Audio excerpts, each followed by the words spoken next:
All right. Good morning. Good morning. Good morning, everyone. It's Rob Regan-Pollock, your CMBA Vice President.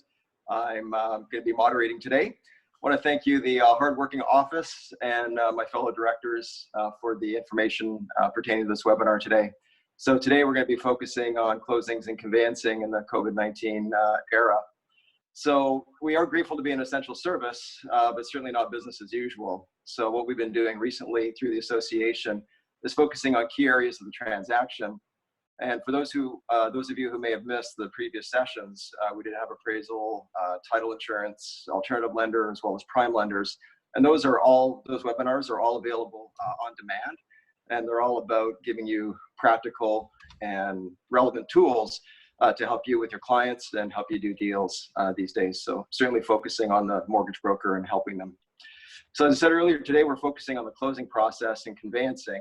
And I'm honored to have two great guests, two good speakers with us today. So we have Mr. Ron Usher, who is the General Counsel from the Society of BC Notaries. So welcome to the session today, Ron. Great to be here. Calling in from my my home office in Parksville near the beach, so I can't complain. Nicely self-isolating. That's cool. It's good to hear. And we also have Mr. Tim Lack with Bridge House Law, who's a partner there, and Caroline Tang, his conveyancing assistant. So welcome to the show as well, Tim. Thanks.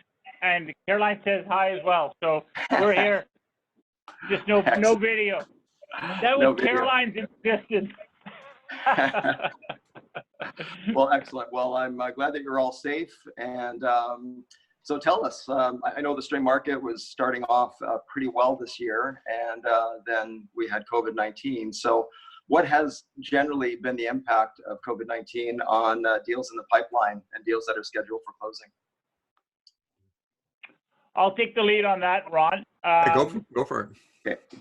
We found that March was sufficiently already filled up with deals that were in the pipeline.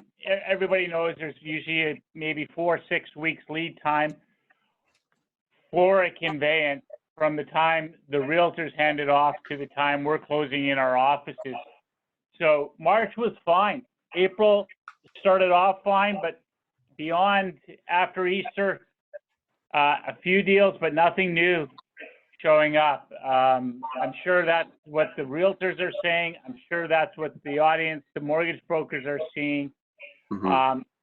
What we have seen is some of the private lenders are busier than ever, while others have put their feet up and said, hey, I'm going to wait out and see what the market does. So my clients, I have some that have effectively shuttered, and I have others that the phones are ringing off the hook. That's very, very interesting. What are you hearing from the notaries, Ron, on your side? Yes, I guess I was thinking that what we're really seeing is that the world of putting a deal together, I was thinking of it turns out it's a fairly complicated ecosystem with a lot of players, whether it's appraisers, home inspectors, strata management companies, the land title office. But I think what people are finding is that all the points in the system are under some pressure. Generally, I've been saying a lot that people are behaving out of goodwill and good efforts, but communication is even more difficult than it usually is. We've got notaries in small towns where there are no open financial institutions. Wow. Okay, and so just making things like bank deposits. Right. Clients getting a bank draft to provide the balance to complete, for example. So, the whole ecosystem is under quite a lot of stress. Yeah. It's not a world, of course, that's used to quick changing anything. No. And so the good news is there's been an enormous amount of goodwill, people trying to cooperate. The bad news is people are doing it on top of legal uncertainty. For example, dealing this morning with the major lenders, of course, just say, well, of course we cannot change our mortgage instructions. Well, frankly, that's not true. They could issue a special bulletin, okay? But I've been dealing this morning with people dealing with banks insisting that the only acceptable thing is for the notary to meet in person with the client. Interesting. Okay. And I got to admit, I was getting a bit to my end of my rope this morning on that one. You know, everybody else is keeping their staff safe. Yes. But the solution, I'm sorry, folks, is not to demand in-person meetings with our members. No, exactly. But the good news is our members have been doing very creative things. They're buying plexiglass shield. So there's a lot of goodwill, a lot of creative efforts. What's missing right now is legal certainty. Yeah. So what I was going to follow up on that then is, so how is that changing the process? So you mentioned that some notaries are getting the plexiglass shield in order to maintain, social or proper distance, social distancing. What are some of the other changes in process that you're observing to keep deals on the rails these days? Yeah, well, and I think that the good news is there's quite a lot going on there. I think people are taking, of course, prudent, safe measures in their offices. People are putting up sign-up tables in their parking garage. Okay, interesting. Away from the office. So people are getting they're all learning about what it's like to be an intensive care scrub nurse. Right. This is not a skill that we cover in our training usually. No. People are witnessing through car windows. They're going to clients' homes, witnessing to the front window or on the balcony. So people are getting used to, they're controlling access to their waiting rooms, for example. They're doing using, for example, a camera to take copies of things rather than putting potentially contaminated documents through their copier. Okay. The best science right now seems to be that the virus will live for several days on paper. Right. And so people have adopted signing on separate pages by the notary as witness and the client. And Titles has blessed that process, but some of the banks are freaking out about it. Interesting. Okay. And again, I can tell you, we've been working very hard with the Attorney General of Government to get formal blessing under this Emergency Powers Act to do things like make it legally clear that signing in that counterpart fashion is legal. The statutes allow it. There's nothing in various statutes. And Land Titles is quite happy, for example, to have a mortgage ink signed on one page by the borrower and ink signed on another page by the notary. And then the digital filing, it just goes on as usual. So kudos here to our land title people. As late yesterday, they amended a bulletin and made it a little simpler to do some of these witnessing. So everybody's struggling with that in the face of unknown science, various unknowns. So anyway, that's where we're at. So people are getting that creative. There's still some ways to go. People are of course, as mortgage brokers know, the lenders send out very elaborate instructions. Assuming most brokers don't ever get those. You don't see them. No, typically we don't. No. Well, in the same way, the notaries don't see the mortgage applications. Exactly. Okay, that's your piece of the work. Right. And so I don't, recently the financial institutions people have been wanting to know if our notaries have been seeing forged notices of assessment. And I had to explain to them that all of that the application work never comes to the notary. Right. We have no idea what the broker submitted. In the same way, the brokers don't see the instructions that come to the law or notary firm. Interesting. Anyway, so it's communication, of course, is tricky with many lenders. I mean, Tim, you have a much more direct connection with your private lenders. Yeah. But anybody knows. So one way in which I think brokers can really help and facilitate these things is that often the brokers have a much closer relationship with the lender than the notary or lawyer does. Okay. And so a real tremendous help brokers can be in these things is when I'd suggest even volunteer this to the lawyer or notary is, look, if you're having trouble getting through to the lender, you brokers have got good channels of communication there. And our experience has been when you can get through to a human being inside the lender, those human beings are capable of making really good decisions. Agreed. And they're reluctant about it because they're looking up the chain of authority, right? Right. Everybody's nervous about that. But Yeah. so that would be one thing to keep in mind as we see this thing as a team sport. Yes. Yes. Sure. In a collective, in a complex ecosystem, then everybody can get these things done. When things are normal, do you need to do that? No. No. You No. just get your commission check when the deal funds. Yeah. Yeah. But we're certainly not dealing with normal. So Ron, I'll just pause you there. So Tim, what are you seeing by far changes in process with yourself and Caroline on the front lines? How are things different? I'm going to pick up on one item that Ron said, and he mentioned goodwill. I'm seeing a lot of that, and I am seeing what Ron mentioned as well. The goodwill is in the face of, hurdles that we don't expect. For example, the bank lineups, those are real. Ordering funds and trying to pay it on the same day to avoid a per diem interest on new money and old money on the same day. That's not happening anymore. Now, TD downtown, there's lineups around the block. So you're trying to do your best. You're getting lots of effort from the other notaries and lawyers, but you're up against a world that has changed in the month. I am doing signups through front windows. I've done those. I've done the signups where they stay on their front porch and I stay in the middle of the lawn. And there's an old saying, turn a problem into an opportunity. So, the audience of mortgage brokers, your efforts through all this and getting people, as we're getting great rates available for clients right now. If you're going through an effort to help someone achieve that great rate on a refi or on a purchase, hey, you're going to look golden right now. So the problems that you're going through to get work done now can also be an opportunity for you to show that you do care, that you do your job well, and that you can get it done in spite of all the hurdles. Yeah, no, that's lovely. I mean, it really is, kind of an opportunity at a time like this for people to see what mortgage brokers can do, like you say, Tim. So we can kind of turn a negative into a positive for the goodwill that it builds. So and Caroline just mentioned, we're running up against bank closings. Hours are different now.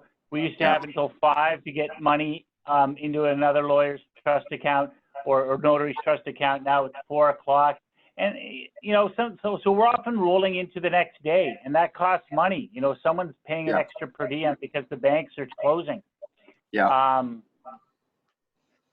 Wow. So, so I guess certain lenders are centralized, certain ones aren't. So as far as delays, I'm totally understanding the delays with the lenders, given the high call volumes, the shortened hours. What are some of the other causes of delays that you're seeing in the practice? I've spoken to couriers because we don't have a person working our front desk anymore. So I'm dealing with couriers sometimes directly now, and they're busier than ever because instead of just staying in the downtown core, going from one big tower to another big tower, they're dealing with, maybe 40 lawyers working out of North Van, Delta, or Burnaby. So they're racing around more than ever. So couriers are taking longer. And they have the competition as well, Tim, of the takeout restaurants, because a lot of those are using couriers now because they don't have drivers on staff. So kind of seeing the compounding of that demand and not enough people. So, so couriers, And the reality of our city is that we do have a lot of people who are mobile and travel or even live outside of Vancouver. So I'm dealing with clients that are actually still quarantined. They'd like to come in to sign documents, but they've just, like this perhaps may filter through the system a little bit because no one's flying right now.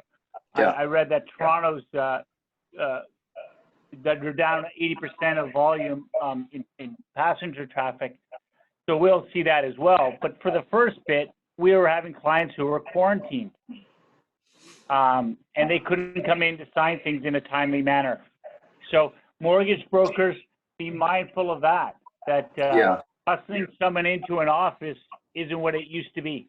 No. So if they are quarantined, then are you allowed any social distancing contact? Like, are you able to sign up those clients at all, or the fact that they're under quarantine? Okay. That's it? I guess you know, that's probably the big issue right now that Ron and I need to speak to is the actual mechanics of signing a land title office form. Right, right. Ron, I'm up to speed on that, but you have a better way of presenting things than I do. So do you want to start? I don't know about that, Tim, but yes, no. Oh, yes, you do. In any event, here's what we're seeing people doing. Of course, you've mentioned some of the things, people doing parking lot signings. Some of our members have taken additional space at the table. They're trying to separate that. They're trying to keep a more, in essentially, a kind of an operating room environment separate from their office. Someone asked, certainly signing in counterpart in a slightly different way. Normally, when we talk about counterpart, we mean that two parties, something signed separately. But by here, we're meaning the witness and the borrower, for example, signing separate but similar, the same piece of paper, but and not sharing it. One of the questions is, how is it provided to them? Well, we're having people, for example, they're putting that, the person witnesses the ink signing of the Form B. They put it up against the car window. A photograph is taken of that.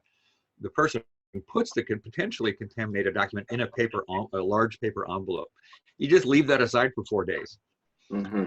And the current science seems to say that but you don't do things we are used to doing, like immediately running it through our copy machine, and hence contaminating the scanner and the copier to every other document that goes through in the office. So I think we're handling that. Certainly, there's always been in our land, since the reform of witnessing and signing documents in 1989, there's been a procedure whereby if what was called officer certification, I mean, direct witnessing by a lawyer or notary was not available, there was an alternate form. And this is where brokers could be very helpful, okay? Whereas the broker could, in fact, be the one, perhaps see their client sign the document. The broker, of course, has got lots of paperwork. The mortgage broker can often say, I'm familiar with the signature of Bob. That's Bob's signature. And even better, if Bob saw him do it through the window, and the lawyer notary saw that the act of signing via video conference, and even though video witnessing is not directly allowed right now, that allows for what they call a Section 49 affidavit to be filed, which will still give us a completely valid registrable mortgage. And so one of the good news is we've got that in our system. For mortgage lenders, this gives them the certainty they're looking for. They want to know they've got a valid binding first charge on the title. Right. Okay, and the various procedures that Land Titles has set together, particularly this under the Section 49 rather of the Land Title Act, has been working quite well. And this is where a broker can be very helpful. Because here's the problem: people don't have printers at home anymore. Right. Right. Right. And so how do they ink sign something when there's no paper? So this is, again, where a broker be helpful. Mm-hmm. You know, have the lawyer notary email the mortgage document to the broker. Broker, print it out. Put it on the balcony of your clients or the stoop of their porch. Watch them sign. With the lawyer or notary, swear the Section 49 affidavit, which can be done by video. Right, right. And bingo, we've got a completely binding registrable Form B mortgage. Again, is it a procedure we've done much before? No. No. But it's specifically allowed, and Land Titles has issued very clear guidelines on that. Go ahead, Tim. Yeah, that mechanism has always been available, but now everybody's availing themselves of the procedure. I think we should take a quick step back and just run through really quickly what that procedure is. Now, for the mortgage brokers in the audience, your notary or lawyer will be quite familiar with it, but just very quickly. So the person is signing the land title office document as the borrower or transferor in a Form A scenario, okay? Now, the provisions of the Act provide that another person can attest to that person's signature and being acquainted with that person and saying, yes, that's their signature. So, and then recently, the Land Title Office has said that affidavits can now be sworn. Well, they've agreed with the courts that have said affidavits can be sworn by video conference, okay? So you're filing a document that is signed by your borrower, Yeah. witnessed by this other person, and that person has video conference with the lawyer or notary and sworn an affidavit by video conference that that's Right. the person who did sign the document. So there's your valid document, all done with video conferencing. Okay, the concern is the witness. Like, where do they, like, how are they familiarizing themselves with the person, the signature? Hmm. Because the lawyer notary knows what to ask. Yeah. So I think it's important that the broker speak to the notary and the notary or lawyer and Yeah. say, what do we need to get this signed up? Yeah, the good news is, So it's a two-step process. Yeah. yeah, So I think that's, the yeah, nice go thing for ahead. most brokers is that Yeah. you can when you've arranging a mortgage, you've met with the person. You've got a Yeah. pretty good idea. You've taken their signature in a bunch of forms. Yeah. You're familiar with that. Well, that's the case right now, Ron, but yeah, That's- moving forward, not so much, because yeah, Exactly. we're, the business continuity plans for most mortgage brokers now, we're doing things remotely and through technology, the use of e-signatures, et cetera. So whatever we can streamline through technology, that's what we're applying right now. So Yeah. in a lot of Oh. cases, post COVID-19, after March 15th, yeah, mortgage brokers aren't necessarily meeting up with borrowers anymore, but Right. certainly for the ones in the pipeline, sure. But moving forward, I guess that's where the communication. So certainly a video conferencing app or process under that section 49 that you're mentioning could definitely work for mortgage brokers. It's a departure though. Now, would there be any extra cost for you guys in attending and doing things like this, or is there? Sure. I can tell you these various procedures are costing a lot of extra time. Yes. Right. Extra documents. And frankly, I've been telling our members they are entitled to be compensated for their extraordinary efforts. Of course. And so everyone can expect, of course, these are going to cost money. And it's not about price gouging or taking advantage of the situation. If you're doing a lot more work, it's going to take more money. Yeah. This can be helped by things like, for example, if a broker could say do the print and deliver the paper documents to the client, that would save some costs. If they could even then return the documents ultimately back to the notary firm, again, that would save hassle. But all of these extra documents, the extra procedures, of course, cost some time. The good news is they're make it all quite possible. What's missing right now is clear statements from the lenders that they are content with those processes, even though the land title office has been very good and responding to this, creating some procedures to make these things happen. We still don't have the banks are leery about it. The title insurance companies have said that if you follow procedures, they will include any risk to the lender associated with these new processes as a covered item. And so the various title insurance companies are updating their protocols for this. Right. And so I think that should provide real confidence to lender that as a result of some changed sign-up procedure, their risk in lending remains manageable. But of course, as you know, there are many other documents that get signed in conveyancing. There are hugely issues like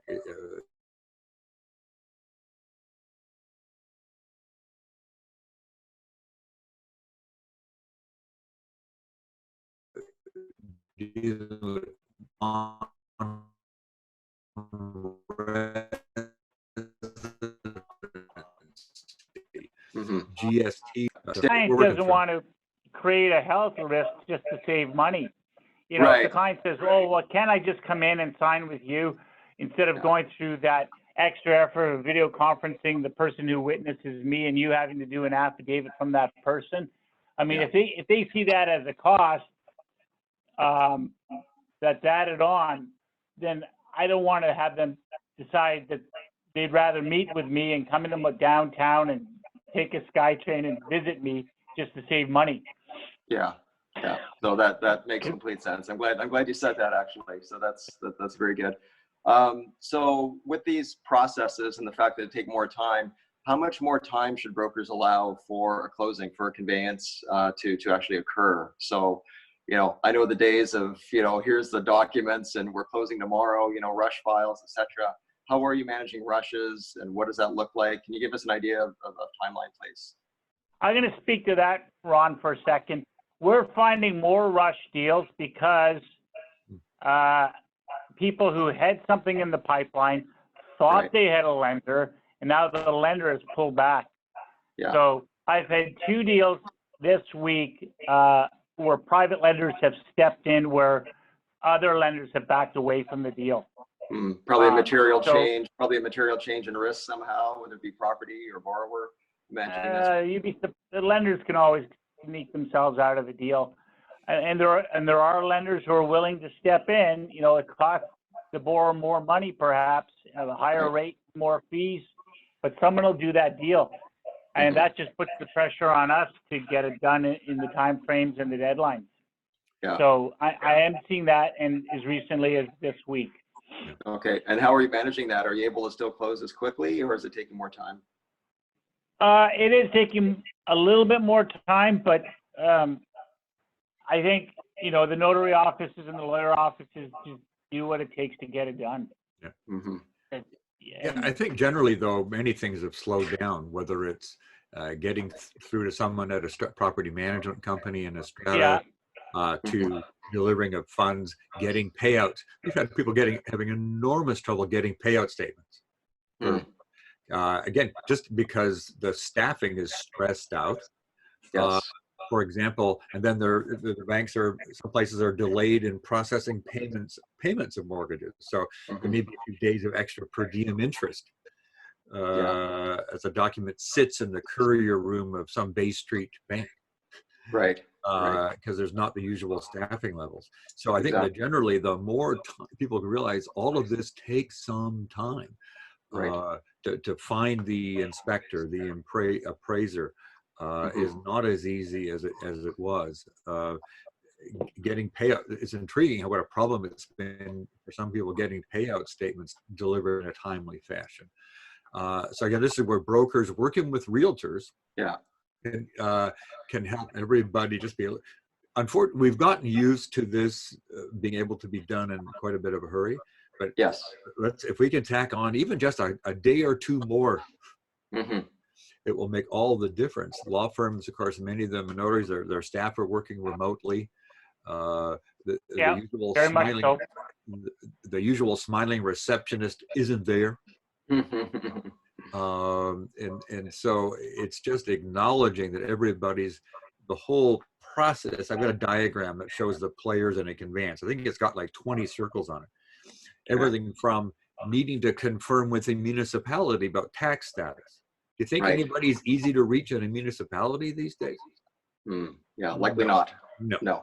And you just look around all the players, getting a discharge of someone's got one of these tax deferment charges on title. Right. Just, that person in the government of BC, again, are they nice? Yes. Are they working from home? Probably. Okay. So it's just not going to, the system, which has all these moving parts, is just so just give another day or two would make all the difference in turning it from a last minute, potentially collapsing deal to something that acknowledges the reality for everybody. Again, this is where the broker, as a helpful outside coordinator, can really just be a little bit of the grease that's gonna let this whole, and if the deal don't close, you don't get paid. I think that's how it works, isn't it, Rob? Yeah, that's totally how it works. So what I'm hearing is that brokers really need to be the quarterbacks here. So what I'm hearing is some of the potential landmines where it might need some more time are working with the municipalities for property tax info, lender payout statements. So again, that's maybe where a broker can help the process through their business development relationship or managers with those lenders. I know there's lots of competition for lender times now with payment deferrals and everything else. But what are some of the other landmines? How about insurance binders? Are insurance companies responding pretty quickly? Again, it varies, of course. You know, people are again, everybody's short-staffed. Right. And I they're have found often- that there's a little bit extra time required to get insurance binders. I saw that last week. Okay. and of course, but- everybody's conscious of new risks, right? Yeah. What are Yeah. lenders worried about? Value and Yeah. ability to pay. Yeah. Okay. Your basic lending decision. What's the price worth, and can they make the payments? Yeah. And both of those things are, I've had to deal with a number of our members. Our deals collapsed at the very last minute because the lender, just before pushing the send money button, says, "Oh, have you been laid off?" Hmm. Bingo, no mortgage. Yeah. A real place this is going to show up is people, for example, who've been dependent on lines of credit to do those new condo those condos they're going to get rich on flipping. Yes. Yes. And they need the money from the line of credit on another property to close the new condo that they're going to get rich on putting out on Airbnb. Right. Is that whole ecosystem turning into a bit of a disaster right now? I mean, it looks like Toronto's even banned Airbnb completely for a while. Hmm. No one's talking about Vancouver yet. So anybody thinking about new closings on new construction? Yeah. How about getting the occupancy permit? Yes. What's it like to get a building inspector out to a big condo project right now? Mm-hmm. So again, most of these things can be settled with some communication, Yeah. a little flexibility on dates, for example. Mm-hmm. So we're probably maybe see some escrow closings. Yeah. So a variety of things. So again, people are getting very creative about this. But these pieces, I appreciate that everybody looks at these deals from their world. Mm-hmm. Right? Like we're all the center of our own universe. Of course. Right. Right. And everybody sees what they have to do. But the truth is, in our system here in BC, it's generally the law notary firm who has to coordinate all the bits. Mm-hmm. And so they're going to need some help with that. Yeah. And help in terms everything from just very practical things like, broker, you're probably pretty good at technology. Your client may not be. Right.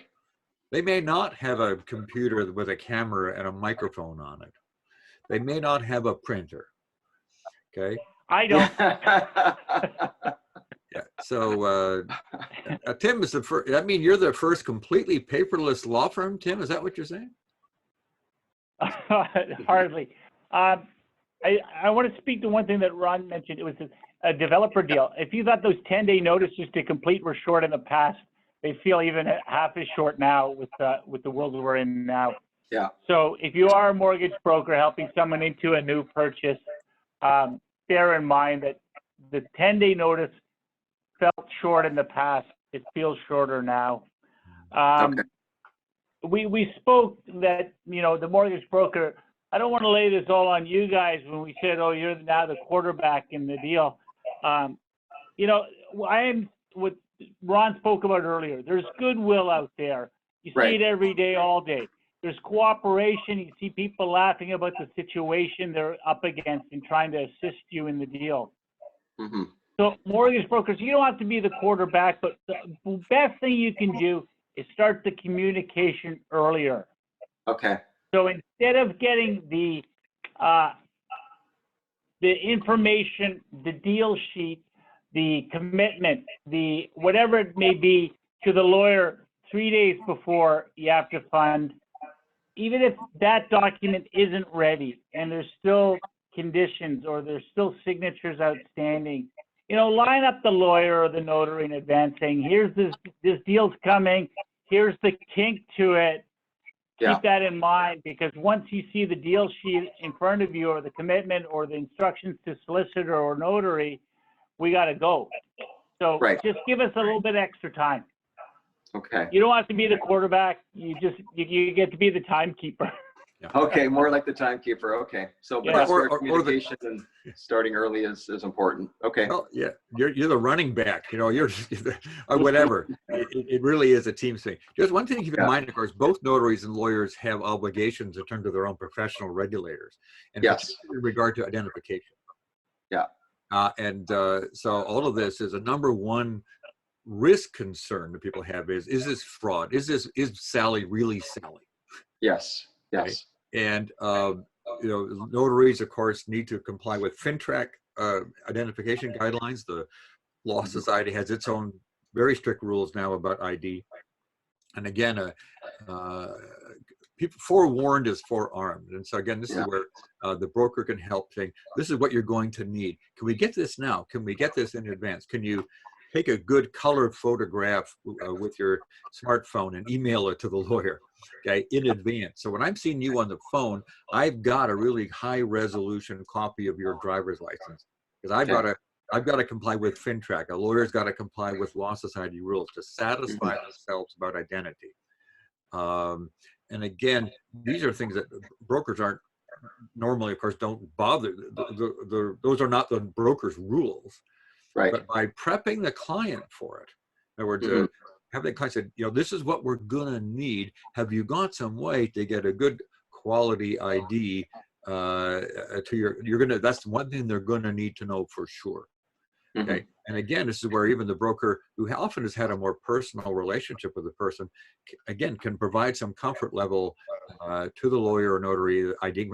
Yeah, that's Bob. That's Bob's driver's license. That's Bob, whatever. So everybody is going to be, when the Law Society and FINTRAC come knocking a year from now, or when Bob says, I didn't sign that mortgage. Right. That everybody, it happens. That everybody is really clear. I'm going to jump in there. Rob, I know nobody likes to speak about the issue of fraud. It is real. You can only talk to the title insurers to see how, and they have the stories and the numbers and the actual dollar amounts of the fraud that is being perpetrated. And we see them in our office. Our litigation guys have clients show up and say, I never signed this document. And the Law Society just issued something yesterday to lawyers saying, hey, hackers and phishers, they're busier than ever because so many people are working from sources that are perhaps easier to get into. Yes. Yeah. So bear that in mind. Well, I think that's the thing is, I mean, I don't think bad guys have taken a holiday. No. And that's the thing is that with the move to technology, we have, people have heard about Zoom bombing where people, jump into a Zoom meeting and, sabotage it. And, so technology is great by way of a driver to help us move things ahead, as part of the business continuity plan, work remotely using technology. But I guess what I'm hearing is that it's not changing at all your regulatory requirements of anti-money laundering and knowing your clients. So I think really the message to us is that we need to work like we do work on a relational level, get the ID, get as much information to verify so we can give you comfort that you're really dealing with that person. Would you say that's fair? Oh, absolutely. There's a remarkable $2 million fraud unfolding in Richmond over the last month. Wow. Where it was someone impersonated a vendor. Okay. The property was flipped twice in the course of a month. And basically the vendor was out of town, came back to find the house sold and all their stuff gone. Unbelievable. Wow. But it's very clear, and again, litigation has ensued. The police are talking to a whole wide range of people, but it's pretty clear that we got to this is not a time to let down guard on identity. Hey, here's the key one. I look at the transaction. I haven't talked to the principals in it, but it's like, I've talked before about trusting your spidey sense. Right.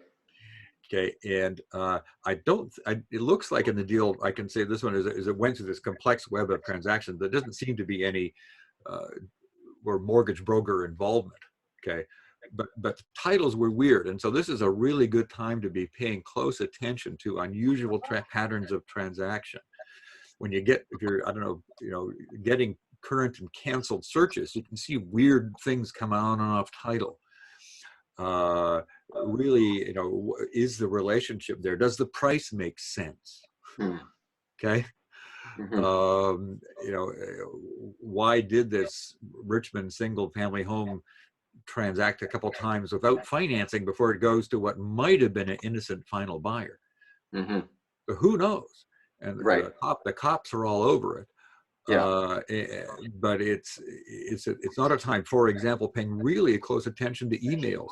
What we're Yeah. seeing really frequently with our members is they're in the middle of an email exchange with somebody. Yeah.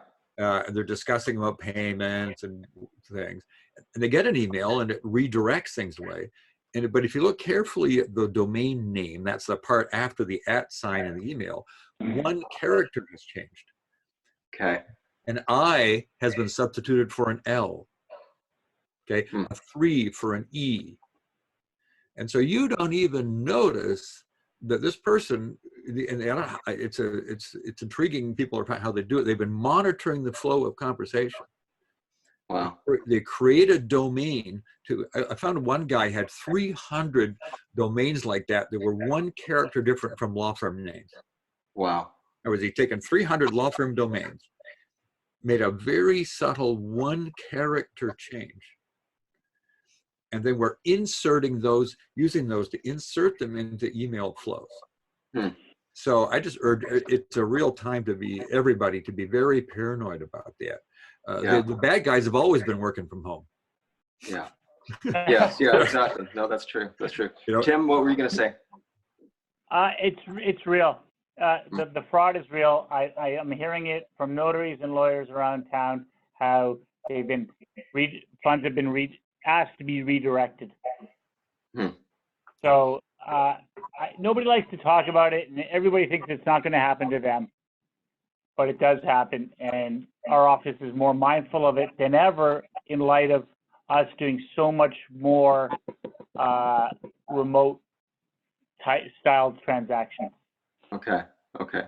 Yeah. So really the message to us is to really be diligent and pay attention. And I guess, you know, because the volume of transactions is less, the fact that they're taking a bit more time maybe gives you the ability to use that time to be just a little bit more discerning in reviewing everything, as opposed to being on autopilot when we're Mach 3 with our hair on fire. Yeah. Yeah, that's fair comment. You take advantage of, you know, again, what the world we're in is presenting us with problems. Let's use it to our advantage by really doing a good job and getting our sleeves rolled up on those deals that are on our plate. Yeah. So we touched on this earlier. There's a question here about for clients who are, say, limited with English skills or not really tech savvy, you know, or other challenges. How are you involving the timekeepers or the quarterbacks or you know, all parties to help those particular clients with the closing? Well, certainly it's always been a case in the very diverse ethnic communities of the Lower Mainland. The good news is there's lots of notaries, lawyers who are, you know, comfortable in those communities. Right. And so what I just urge people to, if you've got a special circumstance situation, that it's always useful to get a professional who's particularly comfortable. Do they speak Farsi? Do they speak Hindi? You know, is it Cantonese or Mandarin? You know, like just finding a firm. And then the main thing is calling ahead. In other words, what we're used to in busy times, I always say it's like people throw transactions over the transom window, but you don't know what that is anymore. But phone ahead. Are you open? How's it going? I've got a deal with Scotia Bank or some lender closing next Tuesday. Can you do it? If you can, how can I help? Yes. Okay. Get it done. Again, none of us get paid if the deals don't go. Exactly. Okay. Exactly. And so to the degree that that kind of coordination, have you got room in your schedule? No. Well, if not, can you recommend somebody else in Coquitlam, okay, who speaks Spanish, okay, can do this? That kind of coordination. If you look on the notary's website, for example, one of the ways you can search for a notary is by language. Okay. Interesting. Okay? And so all of our members, and our members speak about 40 different languages. Okay. And so you can search by city, you can search by language, and you'll get people. And then phone ahead. How's it going? Yeah. Show a little human sympathy. Can you do a deal next week? Yeah. Do you have a X trust account? Okay. I can tell you that last Friday, we amended our trust rules to allow for wire transfers. Okay. And so we've put in place a system that will make it much easier and will allow our members to electronically, via the LVTS, that's the large value transaction system, take Yeah. money into their accounts and pay it out. And so they can do payouts in this fashion. They've always been taking in, most banks have delivered mortgage proceeds electronically for a long time. Yeah. Okay, but in this day and age, we're going to use that system to move between law notary firms to pay the realtor commissions, pay those city taxes due annoy, pay out the provincial government. Yeah. Typical deal is going to have 7 or 8 checks. Mm-hmm. Mm-hmm. Okay, Yeah. that need to get written. How's that going for you, Tim? Yeah, we're seeing a lot more wire transfers. And, that speaks to the fraud issue. Careful where you're getting those instructions. Right. I know, Rob, you probably want to wrap this up pretty soon. I'm going to speak to your audience again.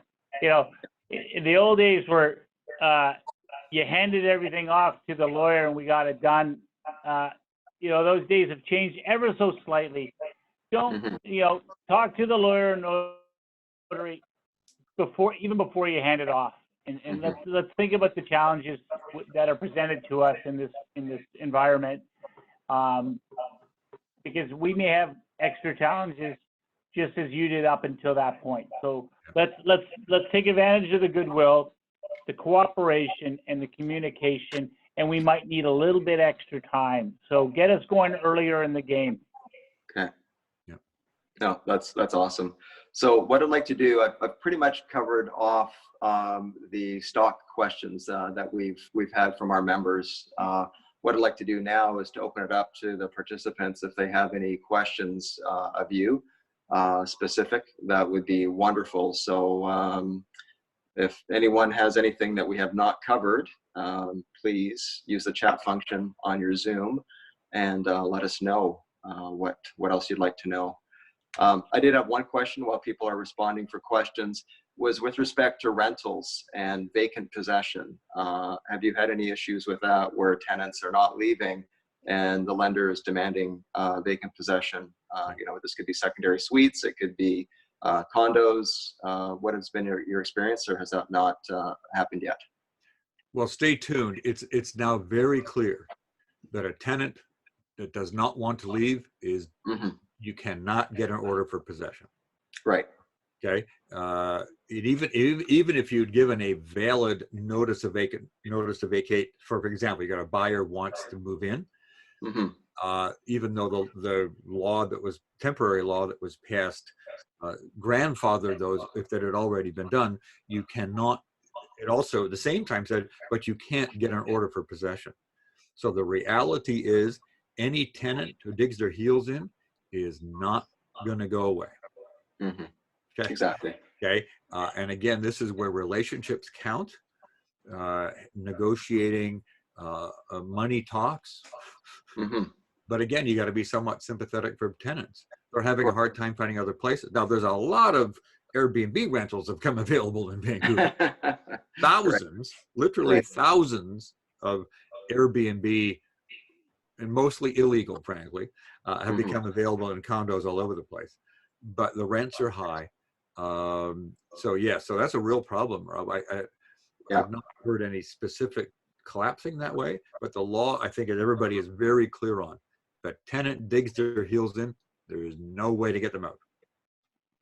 And once again, that speaks to time. So if you have a buyer who isn't aware that the tenant is staying and may not have a right to stay, but you don't have the mechanism to get them out, and they've sold and they're delivering up vacant possession, again, it's the faster the lawyer knows about the deal, the faster the lawyer or notary knows about the transaction, the more they can, see what's coming. Yeah. Yes. So, that doesn't fall on the mortgage broker, but that just falls on all the players. Well, exactly. And the lenders then can decide whether they're okay with having a tenant in there for a period of time and decide whether that's okay, or, and again, that'll be case by case, which is really becoming the operative word as we look at all the different players in a transaction. It's very much case by case. Yeah.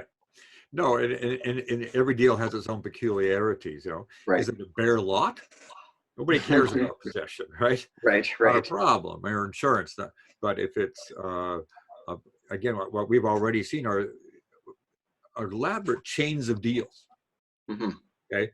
Yes. There's a whole chain of dependencies. Somebody's in a moving van, but can you even get a moving van? Yes. Yeah. I mean, so what we're all seeing is these things we all took kind of for granted that are, of course you can do that. It's not quite so easy. So no, the tenant thing will be very interesting. We're going to see that evolving for deals that were signed before that are come closing in April. Yes. That's when the whole vacant possession thing is going to be a real problem. Yeah. Well, it's interesting. We just had a member just say, okay, well, if that's the case and it has to maintain in the hands of the renter, then does that change the underwriting guidelines? Or is it still being, underwritten as owner occupied and there's a grace period? So it's, yeah. So, yeah. It's not uncommon for lenders to demand a certification by a borrower that they're going to be owner occupied. And they fully meant it to be owner occupied. Nobody was lying, but the damn tenant is not moving. Yes. Yeah. So in cases like that, then the lender can say, okay, well, I'm deciding then you need to put more down payment and we'll treat it as a rental for now. Or, have a grace period and just say, okay, we'll complete on it as if it was owner occupied. But, I can understand the communication and the fact that a case like this has to be, handled by the broker, by the lawyer, by the lender, or the notary. Exactly. Yeah, you need a different insurance policy. Yes, exactly. Okay, it's not the same. Okay. Yeah. I see a question here about title insurance. I think the title insurance companies are kind of stepping up here and providing new clauses that will allow some assurance, basically saying if something goes haywire as a result of these alternate procedures, we're going to consider that a covered clause. Now, Tim, I don't know if you've yet seen the detailed policy wording on these things, but I know that all of the title companies are trying to respond to this. Mm-hmm. Tim, have you seen any exact wording yet? I have not, but I followed up with both of my title insurance suppliers this morning to see what's going on, and they're doing their best to keep us covered. Yeah, we had Jeff Brown on Friday for the webinar on title insurance, and they said that they are definitely taking steps. They're communicating daily with lenders. They've increased their gap coverage. So there's a number of things that they're doing to support industry during these times. So I think that's a continued work in progress. And for those of you that might have missed that FCT webinar can be downloaded through the CMBA-BC site. I see someone's asked, do we foresee an abundance of lawsuits? Early days. Here's the advice I'm giving our members, and it applies to everyone. It's 5 years from now. You're on the witness stand. Do the documents and your notes tell the story? Or don't rely on your memory. You're going to keep really good notes that someone years from now, looking at the paperwork, they got your file in front of them. It's really obvious in the file, on the notes, what happened, explains why something was perhaps executed, witnessed, or done slightly differently than the norm. So so it's a question for everybody, for brokers, for lawyers, notaries. Make sure your files tell the story. But again, just imagine you're on the witness stand 5 years from now, and you got your file in front of you, and you're being cross-examined about it. Does your file tell the story? That's going to be everyone's best defense to claims of negligence and concern down the road. Yeah, that makes sense, Ron. So we had another question about e-signatures and just clarifying that. So there's certain acceptance of e-signatures by certain lenders on documents, but as far as the land title documents go, those have to be witnessed and either done through the video conferencing that you'd mentioned, or through windows, parking lots, the stoop of their porches. Yeah, no, if you look with at the respect to I think that's an important question that everybody's asking. What's going on with land title office? Again, the Form Bs and Form As, they're being witnessed by the specific individual who's supposed to sign. What the changes now is the witnessing part of it. So we have a different person who is verifying the signature and the identity of the person signing. And then those people can video conference with the notary or lawyer and produce an affidavit that goes with that signed Form B. So there's an affidavit of this witness who's not the notary or lawyer, but it's done by video conference. So again, the notary or lawyer is not physically present with the person signing the land title office document. Yeah, that's awesome. No, thanks for clarifying that, Tim, because there are differences, obviously, with these signatures. You can have them on real estate contracts. You can have them on the lender's documents. When it comes to the land titles, that's where it's different. Yeah, So we're not e-signaturing documents. We're No. just getting around the witnessing part of it. Right. We're not getting around it. We're availing ourselves of mechanisms that were always there. Yeah. I can say that even though we do have an Electronic Transactions Act, which, for example, makes those e-signing of real estate contracts valid, it specifically excludes real estate documents. And unfortunately, we've got some banks refusing e-signatures as well. Even though I think the Electronic Transaction Act does apply to bank documents, just as it applies to the standard form of real estate contract. So again, people just aren't used to it. The Electronic Transactions Act is not a new statute. Most of it's paid no attention to it. Yes. We've asked the government to explicitly amend or temporarily take away some of the exclusions that are in the Electronic Transactions Act for the period of the emergency.